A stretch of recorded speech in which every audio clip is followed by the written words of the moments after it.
Thank you, Maria. Our ninth entrant is Carly Linsdale from the Faculty of Science.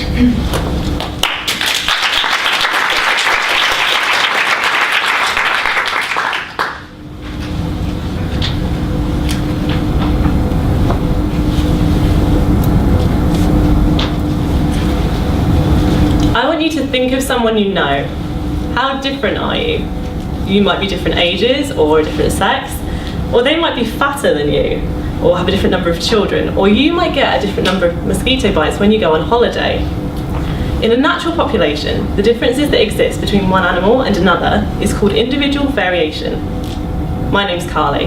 I'm a first year PhD student, and for my research, I've got access to over 150 semi-captive Asian elephants living across Myanmar.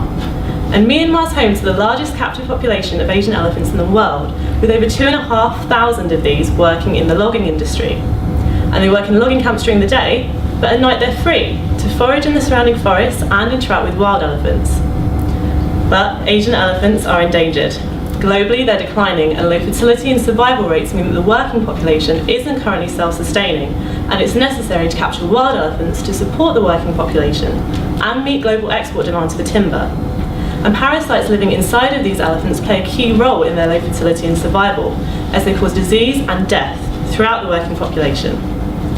But what has this got to do with individual variation?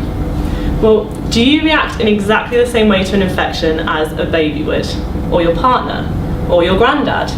What makes you all different, and how does this affect how susceptible and tolerant you are to that infection?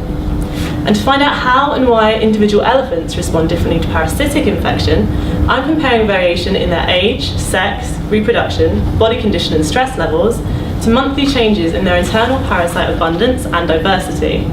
And so far, I've looked through over 100 kilos of elephant dung to do this, counting and identifying parasite eggs and larvae. And already I've found huge individual variation in their parasite abundance, with some elephants housing massive numbers of internal parasites and others having none at all. And by finding out which elephants are most at risk of infection, who reacts badly, and if this happens at certain times in their lives and reproductive cycles, I'll be able to help improve the working population's fertility and survival by creating targeted treatment schedules, by knowing how best to manage infections during reproduction, or who to monitor closely in periods of heavy stress, like heavy workloads. And I'll also get a better understanding as to why parasites generally seem to prefer a few specific hosts in any given animal population, such as us.